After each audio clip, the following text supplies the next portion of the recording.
Hi guys, welcome. Danny here from the Magic Junk Drawer. So I wanted to tell this story because I think a lot of people, life kind of happens and sometimes our dreams get away from us. There may be something that you enjoy doing and you just kind of gave up on it, or the time isn't there anymore. When I was very young, one of the first memories I have is I had this, it looked like a suitcase, but it was a record player. And I would play records and I would sing all day. And this was I was very young. I'm going to say I was 3 years old because I remember my mom being pregnant with my brother and taking me to Caldor, if anybody even remembers that store, to buy records for my record player. I love to sing. I love to sing. So my mom took me for, ready? Voice lessons? Nope. She took me for ice skating lessons. I took tap lessons. I took ballet. I did gymnastics. I played the piano. I played the guitar, but I never took voice lessons.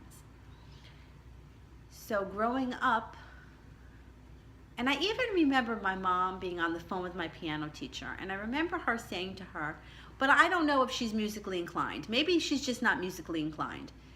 And I don't know whatever the piano teacher was saying on the other end because I couldn't hear, but thinking the teacher probably doesn't want to lose a student, right? That's how you make your living. So I took lessons for a while, and I don't remember how long, but a good couple of years. And ever since I was really young, I loved music, but I really loved to sing. I mean, the music theory, reading the music, I didn't care so much for that, but I wanted to sing. But this was something that was discouraged because I guess my mother didn't think I did it well. And when I went to school, man, well, the music teacher, you know how like when you're a kid, kids' intuitions are they're pretty sharp. The music teacher didn't like me. I mean, I just kind of got that feeling. I don't think I don't think she cared for me. I will never forget this. When we had to, be seated in the chorus, the teacher tested our vocal range, and she sat me and 3 other girls on the alto side, where all the other girls, all the perfect little girls with the blonde ponytails and the freckles, all sat on the soprano side. And I remember sitting with the boys, and I remember this one boy saying to me, "Why are you sitting on this side? What are you, a boy?" And I remember just looking at him and being like, "No, are you?" Because it was so I went home and I was so upset that, I had this masculine voice, and I said to my grandmother, I said, "Grandma, the teacher tells me that I have a low voice," and she says to me, "That's ridiculous. You're a woman. You have a high voice. You have a very high voice." What did she know? So I went back to school on Monday, and I told that teacher, "My grandmother says I have a high voice. I think you're wrong." So she tested me again, and she was like, and I could see she was annoyed, and she was like, "No, you have a low voice. You're sitting on the alto section." Okay. So then I remember auditioning with 2 of my friends. And the 3 of us sang together, and the teacher said, "Wait a minute, you 2 sing together. Okay, now you 2 sing together because one of the 3 of you are off, and I can't tell which one it is." Well, my 2 friends got parts and I didn't, so I was the one that was off.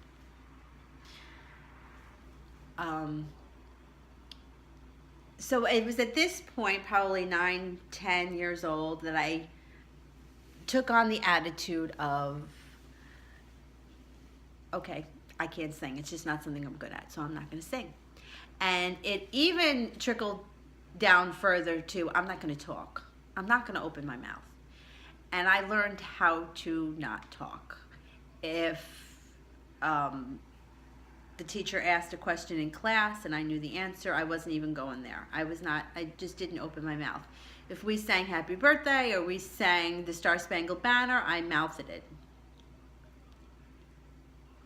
because I didn't want to give anybody the opportunity to turn to me and say, oh my God, you suck, when it was something that I enjoyed doing so much. So I sang a lot when I was home alone or in the car or in the shower when no one could hear me. So now I'm a grown woman and I'm drunk and I'm in Atlantic City with one of my friends. And we're in some bum-ass hotel off the beaten path. And we were drinking, and it was just me and her at this point. And she says to me, if money wasn't an option, didn't make a difference how much you were getting paid, what would you do for a living? And I said, oh, I would be a singer. So she goes, oh, that's really funny, because I've known you my whole life. And you played the piano, you played the guitar, I played the glockenspiel, I played everything, but I never took voice lessons. She goes, well, why haven't you ever taken voice lessons? I said, well, I can't sing. And she said, well, before you took piano lessons, you couldn't play the piano either. So why didn't you ever take voice lessons? And it was just like, at that moment, it was like, oh, I don't know. Why didn't I ever take voice lessons? So that Monday, I went back to work and I looked up a music school in my town, and I started taking voice lessons. And I took lessons for 5 years or 6 years. And then it started to get expensive, so I stopped, but I kept singing. And one thing that I learned was that if you enjoy doing something, it's impossible to be bad at it. It might take you a long time to get good at it. You might have to put a lot of work into it, but you can't be bad at it. It's just not possible, because you love doing it. You're going to do it. You're going to practice. You're going to keep doing it until you get it. So the first thing that I did when I walked in and I met a voice teacher, I told her, this is my experience and this is how I felt. And I mean, it's maybe not so much now, but back then I think it was sort of like, it was like frowned upon to be a contralto, to have a low voice. But let me tell you something. You learn how to use what you have. And I hated my voice for my whole life until I grew up and I started taking voice lessons and I learned how to use it. And you know what? I really enjoy it now. I mean, I can sing songs that are really low. I mean, like I could pull off like a David Bowie number or something by Eddie Vedder. I mean, and it's just a whole lot of fun, and who cares? You know what? You learn how to work with what you have and you will be good at it. So I overcame my fear of singing, my fear of, I can speak in public. I don't like reading in public. Like, I don't want to read something written. I would rather just talk. And I've even gotten to the point where I don't even care if people hear me practicing. Like, there was a point in time where I would never practice if like my neighbors were home. I don't care. I don't care. I've learned how to use my voice. Well, anyway, so I did. I took lessons for like 5 or 6 years, and then I stopped for a while, and then I went back last year. And over the years that I'd been away, my voice really grew from the amount of yoga that I've been doing, because I teach yoga full time. And on top of that, I teach hot yoga. So I spend a lot of time in the heat and the humidity, which really helps to open up the vocal cords. So my voice range has totally grown. I am singing songs now that I never thought that I would be able to sing. My voice range is like doubled what it used to be, and my lung capacity, I can hold a note much longer. So my point here being is that if you love doing something, don't listen to other people tell you that you're not good at it.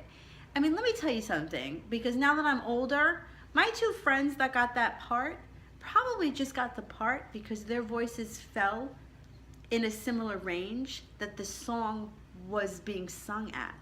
So since my voice was so much lower, it would have taken work to teach me how to sing that. It was much easier for them because, that voice is a very common range, so it was easier for them. But in my head, they were better than me. Everybody was always better than me. Let me tell you something. Learn how to use what you have.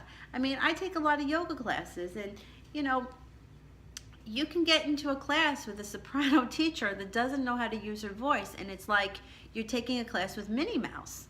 You have to learn how to work with what you have. And if you learn how to work with what you have and you accept it, this is what it is, be the best at it as you can be, you can't fail. You can't. So don't listen to people tell you that you can't do this, you can't do that, or you shouldn't try. Fucking do it. Because I was told my whole life, oh, you can't do that. Him, her, the next guy, the dog down the street, the neighbor's cat, they can all do it, but you can't. You can do it. Put your mind to it and go do it. And don't give a shit what anyone else thinks, because you know what? Their opinion doesn't matter. But what does matter is, if you like what we're doing here at the Magic Junk Drawer, like and subscribe and share our videos. Thanks, guys. Talk to you soon. Bye-bye.